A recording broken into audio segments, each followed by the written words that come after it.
Hai semuanya, perkenalkan kami dari kelompok 5 ingin membahas tentang kasus rekonsiliasi fiskal pada PT Sentosa Abadi. Berikut informasi umum dan keterangan soal. Informasi umum yang pertama, PT Sentosa Abadi atau disingkat dengan SA adalah sebuah perusahaan yang bergerak di bidang produksi peralatan listrik rumah tangga yang didirikan dan bertempat kedudukan di Jakarta. PT SA telah terdaftar sebagai wajib pajak dan telah memiliki NPWP. Yang kedua, PT SA melakukan pembukuan dengan metode akrual serta dalam bahasa Indonesia dan mata uang rupiah. Tahun pembukuan mulai dari 1 Januari sampai dengan 31 Desember 2019. Yang ketiga, data direksi perusahaan, Tuan SA selaku komisaris telah memiliki NPWP. Tuan AB sebagai direktur utama telah memiliki NPWP.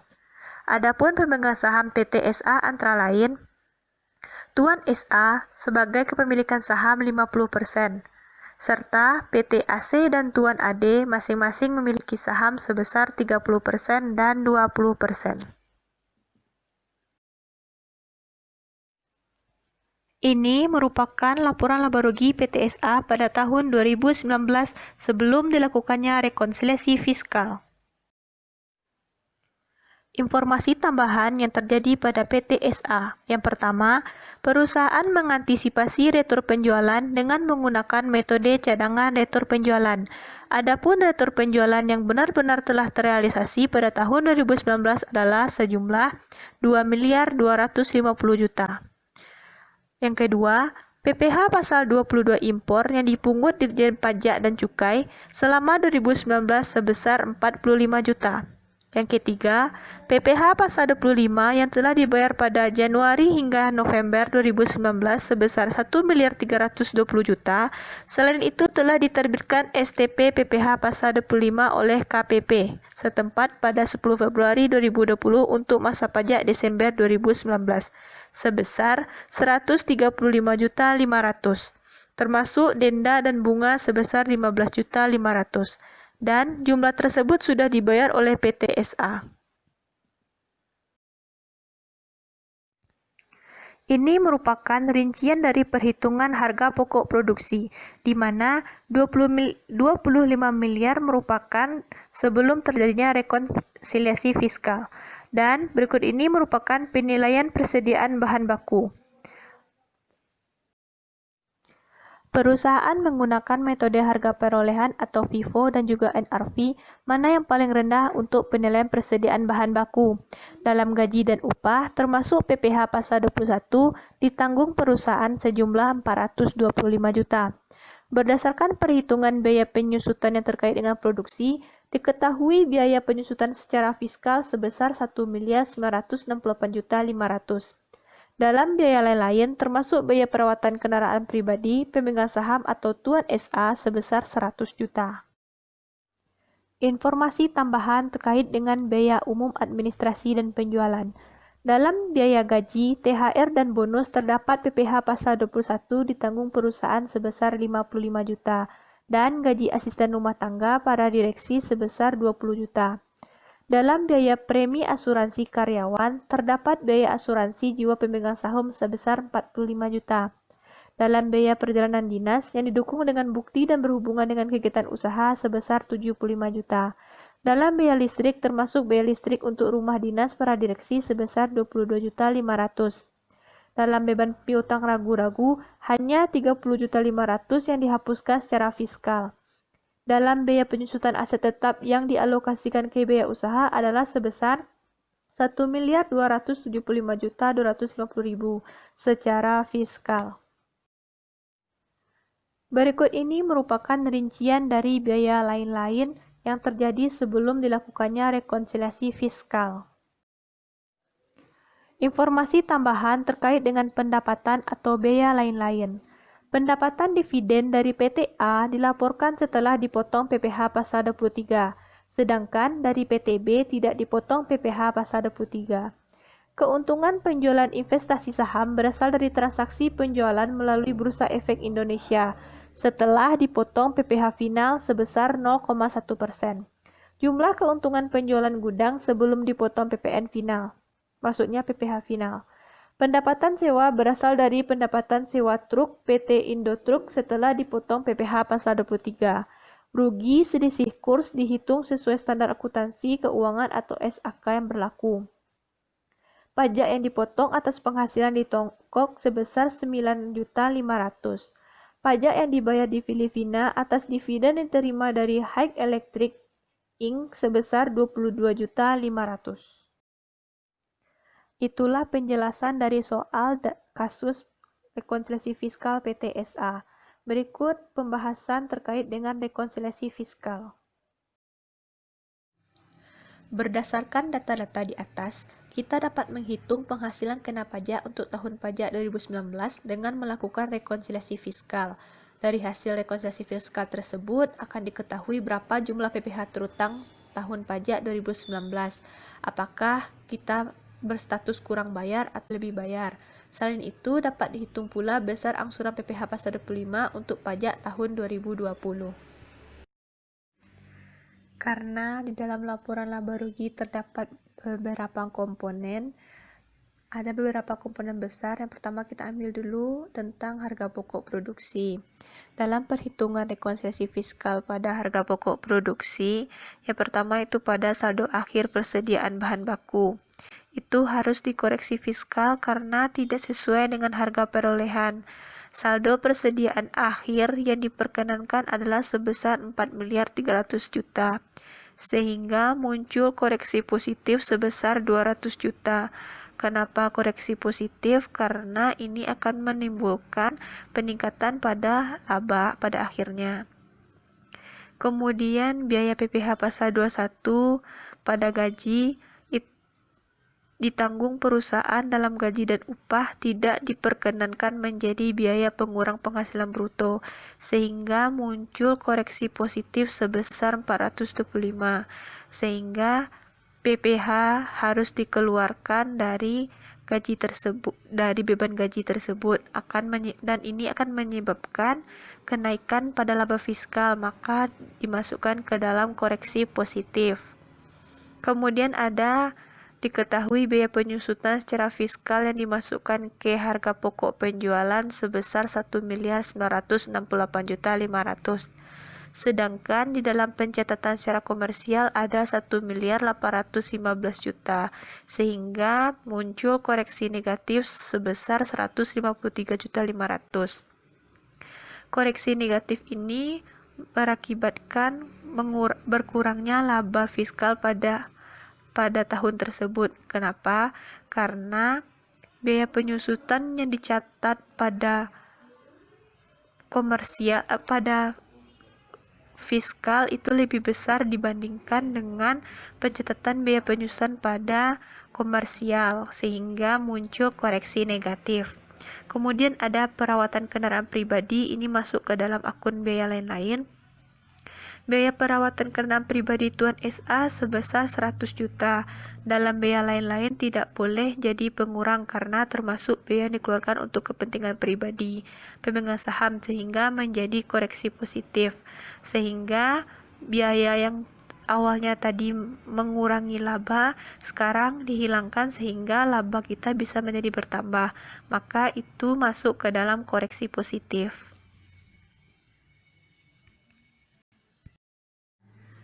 Setelah kita mengetahui koreksi dari masing-masing akun tersebut, maka kita akan pindahkan ke tabel rekonsiliasi fiskal untuk harga pokok produksi.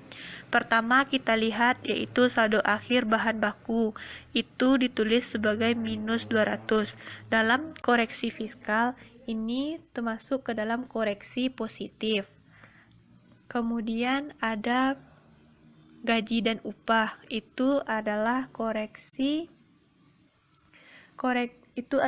positif karena dia akan menambah laba fiskal pada nantinya. Kemudian juga ada penyusutan. Penyusutan ini merupakan koreksi negatif karena dapat kita lihat saldo komersial penyusutan yaitu 1.815.000.000, sedangkan di fiskal itu saldonya sebesar 1.968.500.000. Ini mengalami peningkatan untuk biaya atau beban penyusutan sehingga pada akhirnya nanti akan mempengaruhi laba fiskal. Ini akan mengurangi laba fiskal, makanya ini termasuk ke dalam koreksi negatif. Kalau di dalam rekonsiliasi fiskal, biaya-biaya yang maksudnya biaya-biaya atau beban-beban yang terjadi koreksi positif itu ditulis dengan tanda minus, sedangkan yang mengalami koreksi positif, sekali lagi, pada beban-beban yang mengalami koreksi positif itu akan ditulis dengan tanda minus di depan angkanya. Dan untuk yang mengalami koreksi negatif itu tandanya plus atau tidak ada tanda. Seperti yang terlihat pada penyusutan, ini merupakan contoh koreksi negatif, maka tandanya plus. Sedangkan untuk contoh saldo akhir bahan baku itu merupakan koreksi positif, maka dikasih tanda negatif di depan angka. Setelah kita melakukan rekonsiliasi fiskal pada harga pokok, nampak perubahan saldo pada harga pokok produksi. Yang sebelumnya ada 25 juta, sekarang menjadi 24 juta. Sebelumnya 25 miliar, sekarang menjadi 24.428.500.000. Sehingga terjadi koreksi positif sebesar 571.500.000. Kemudian perhitungan rekonsiliasi fiskal pada biaya lain-lain. Ini ada beberapa rincian. Yang pertama itu biaya jamuan tamu. Biaya jamuan tamu yang boleh dibebankan sebagai biaya usaha harus memenuhi syarat, yaitu dibuatkan daftar nominatif sesuai ketentuan yang diatur dalam Surat Edaran Dirjen Pajak. Oleh karena itu, biaya jamuan tamu tanpa daftar nominatif sebesar 32.500.000 harus dikoreksi. Sedangkan biaya jamuan tamu dengan daftar nominatif tidak perlu dikoreksi. Jadi ini harus kita kurangkan dari laporan laba rugi kita. Kemudian ada biaya sumbangan pada dasarnya tidak dapat dikurangkan dari penghasilan bruto, namun pada keberadaan biaya sumbangan yang diperbolehkan. Dalam kasus ini, biaya sumbangan Hari Kartini tidak boleh jadi biaya karena tidak digunakan dalam rangka mendapat, menagih, dan memelihara penghasilan. Ini harus kita kurangkan dan ini termasuk ke dalam ciri-ciri kategori koreksi positif ya. Kemudian ada sumbangan kepada karyawan dalam bentuk natura. Dikoreksi fiskal karena merupakan pemberian natura. Ini tidak boleh menjadi pengurang dalam laporan laba rugi. Kemudian ada biaya denda dan bunga STP. Harus dikoreksi fiskal karena sanksi administrasi meliputi bunga, denda, dan kenaikan serta sanksi pidana berupa denda yang berkenaan dengan pelaksanaan perundang-undangan di bidang perpajakan tidak diperkenankan menjadi biaya. Kemudian ada biaya kursus komputer anak dari komisaris. Ini merupakan pengeluaran pribadi, maka tidak boleh menjadi pengurang dari penghasilan bruto. Kemudian untuk pajak masukan spare part kendaraan sedan dinas dikoreksi sebesar 50% dari jumlah biaya. Itu sesuai dengan peraturan Cap 220/2002.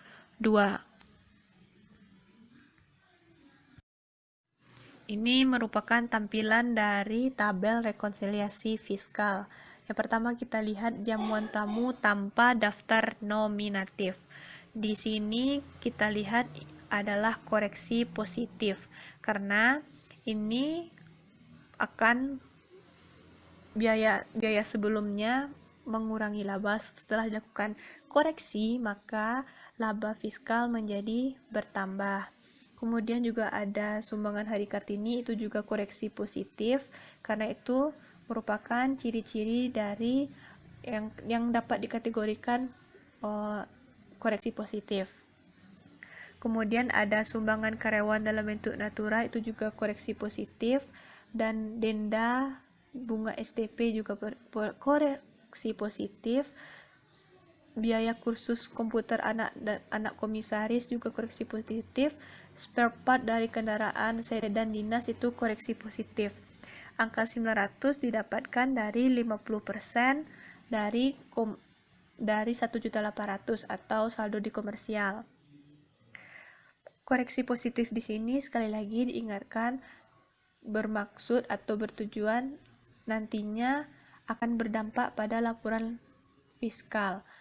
Pada laba fiskal, dengan adanya koreksi positif ini akan meningkatkan laba dari laba fiskal tersebut. Kemudian jumlah biaya lain-lain sebelum dilakukannya rekonsiliasi fiskal itu terdapat 225 juta.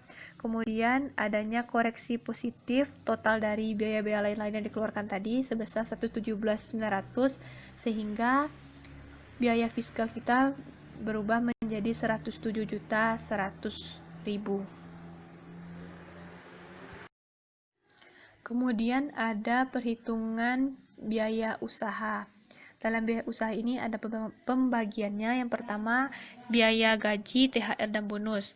Dalam komponen biaya gaji, THR, dan bonus terdapat biaya yang tidak boleh dikurangkan, yaitu biaya PPh pasal 21 ditanggung perusahaan sebesar 55 juta dan biaya gaji asisten rumah tangga para direksi sebesar 20 juta. Jumlah keduanya menjadi 75 juta, harus dikoreksi dari biaya usaha. Jadi itu harus dikeluarkan dari laporan laba rugi atau dikurangkan. Kemudian ada biaya asuransi jiwa pemegang saham sebesar 45 juta, tidak bisa menjadi biaya fiskal.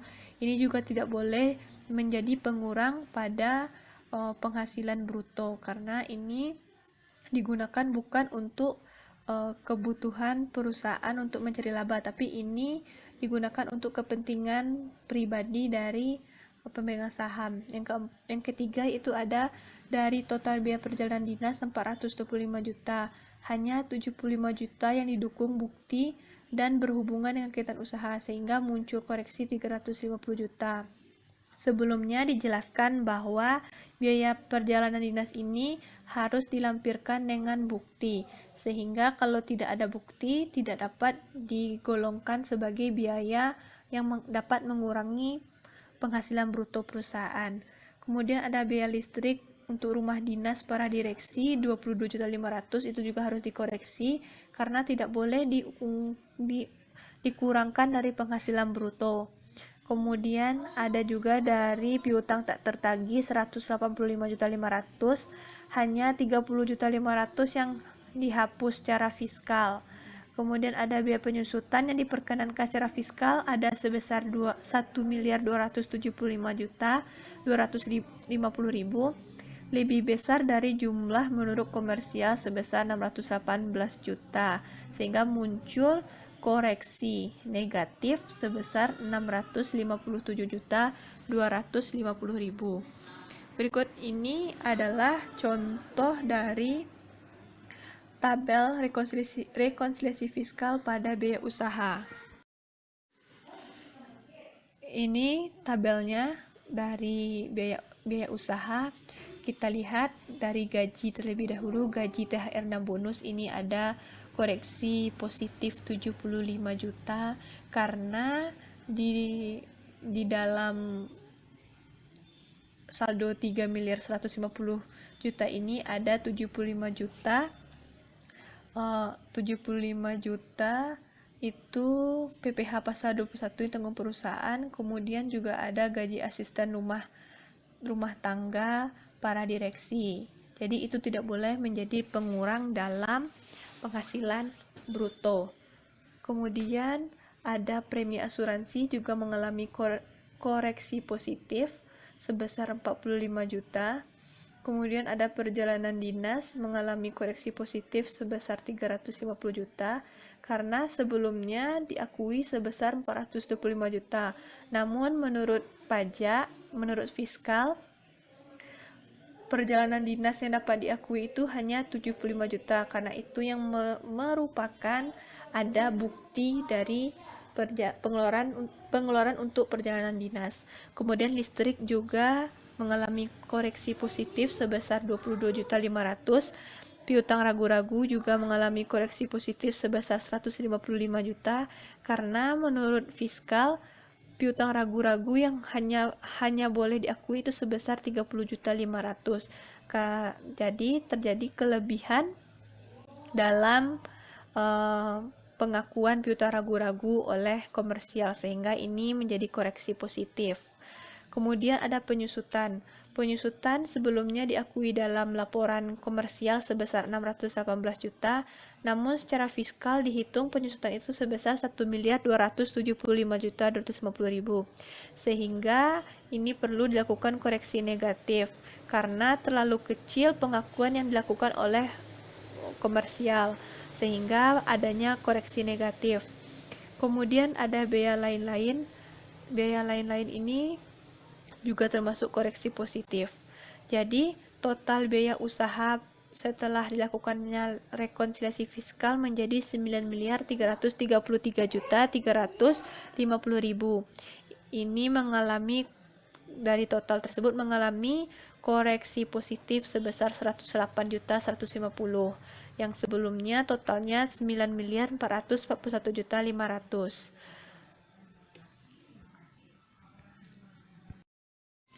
Selanjutnya kita akan mencari yaitu pajak luar negeri.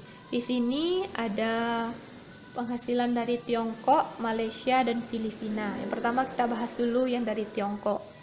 Biaya pajak yang dipotong atas penghasilan di Tiongkok itu sebesar 9.500.000 menjadi koreksi fiskal karena laba cabang pabrik di Tiongkok yang dicantumkan dalam pembukuan komersial hanya 55 juta. Itu merupakan neto setelah PPh ya.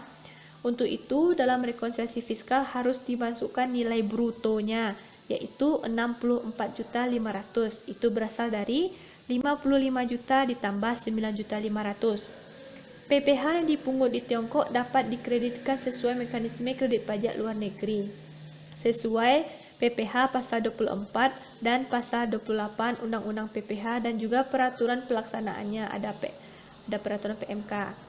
Kemudian sementara itu kita lihat di negara Malaysia. Di negara Malaysia kita mengalami kerugian sebesar 195.500.000. Kerugian yang diderita di luar negeri tidak boleh digabungkan dalam menghitung penghasilan kena pajak. Itu juga telah diatur. Kemudian kita melihat ke Filipina. Untuk pajak yang dibayar di Filipina atas dividen yang diterima dari High Electronic Inc. sebesar 22.500.000 merupakan kredit PPh pasal 24 yang dapat diperhitungkan dengan PPh badan terutang PT SA merupakan PPh pasal 24 dan PPh pasal 28. Kemudian untuk kepentingan koreksi fiskal jumlah bruto penghasilan dividen harus dicantumkan sehingga menjadi 87.500.000. Ini didapat dari 65 juta ditambah dengan 22.500.000. Setelah kita ketahui dari ketiga negara tersebut, ini bentuk perhitungan dari kredit pajak luar negeri. Ada di sini penghasilan neto luar negeri itu 64.500.000 itu berasal dari Tiongkok. Kemudian ada PPh terutang, itu setelah kita cari dapat 15.318.750. Kemudian ada PPh dipotong di Tiongkok ada 9.500.000. Sehingga PPh pasal 24 maka yang kita pilih yang terkecil yaitu 9.500.000. Kita bandingkan antara 15.318.750 dengan 9.500.000. Maka angka yang terkecil adalah 9.500.000. Itu menjadi PPh pasal 24 untuk di Tiongkok. Kemudian ada rugi di Malaysia, itu tidak dapat dikurangkan dari penghasilan kita. Kemudian ada juga dari Malaysia, maksudnya Filipina. Penghasilan dari Filipina itu ada 87.500.000. Ini didapatkan dari 65 juta ditambah 22.500.000. Itu merupakan dividen dan juga PPh-nya. Kemudian kita cari berapa PPh terutang. PPh terutangnya dapat 20.781.250. Kemudian PPh yang dibayar di Filipina itu ada 22.500.000. Sehingga untuk PPh pasal 24 untuk negara Filipina kita lihat yang paling terkecil yaitu sebesar 20.781.250. Sehingga total PPh pasal 24 pada tahun 2019 adalah sebesar 30.281.250. Itu setelah kita tambahkan PPh pasal 24 dari Tiongkok dan juga dari Filipina.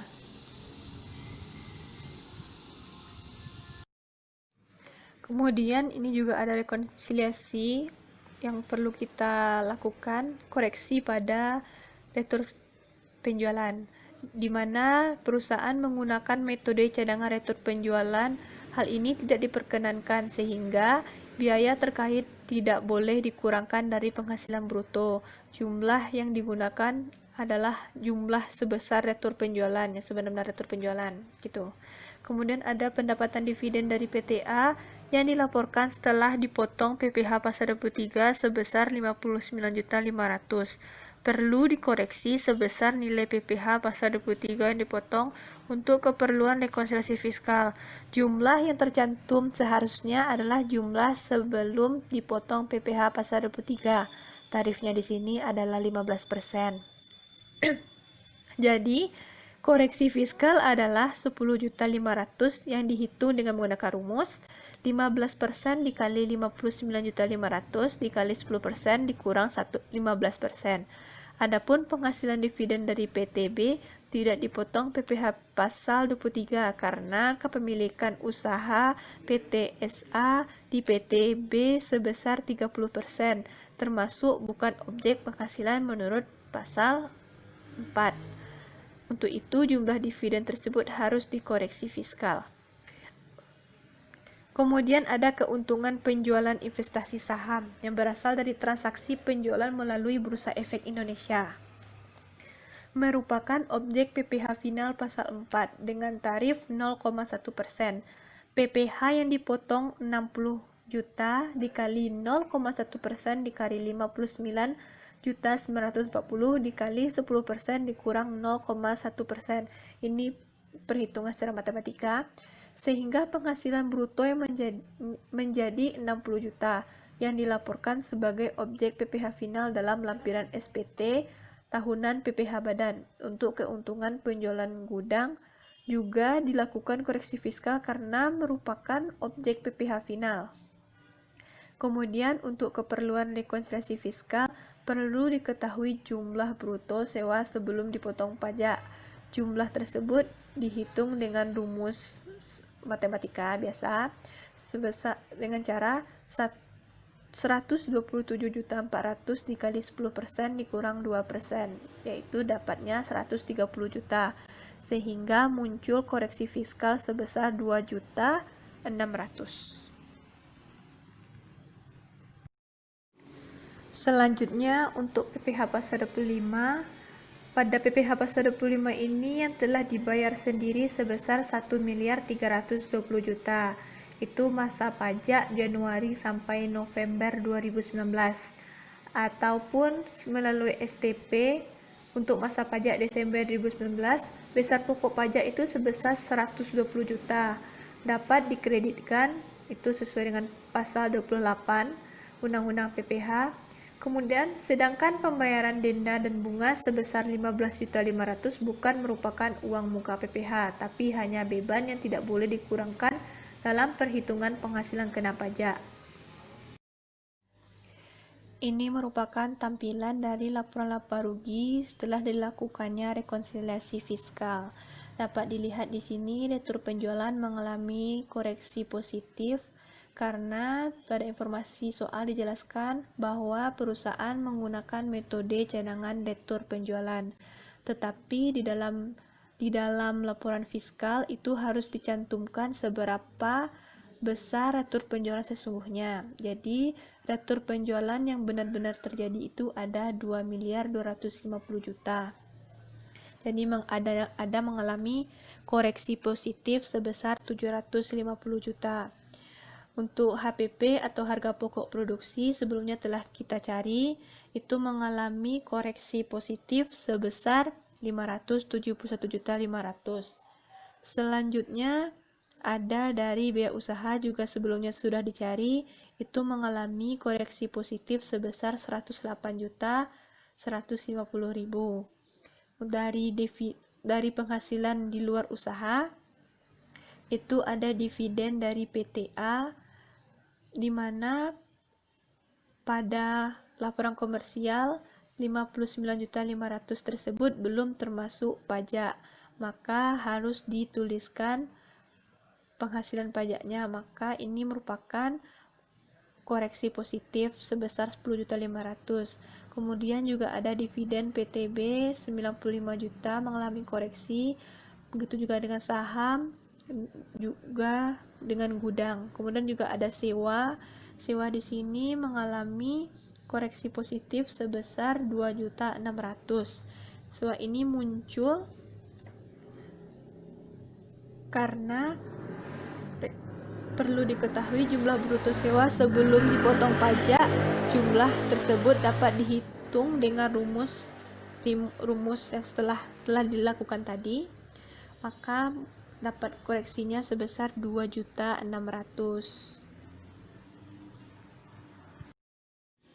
Ini merupakan lanjutan dari laporan laba rugi setelah dilakukannya rekonsiliasi fiskal.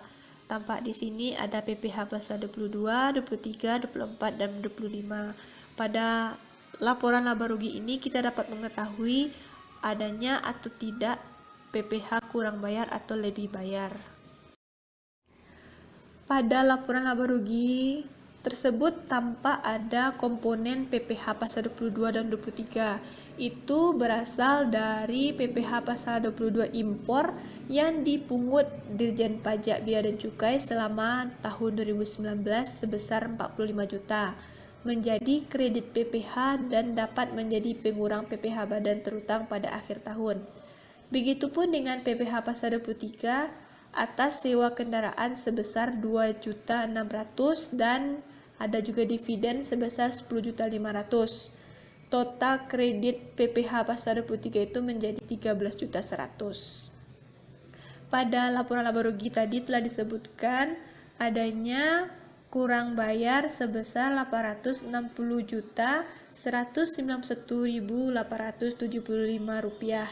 Adapun angsuran PPh pasal 25 tahun pajak 2020 adalah 191.427 rupiah.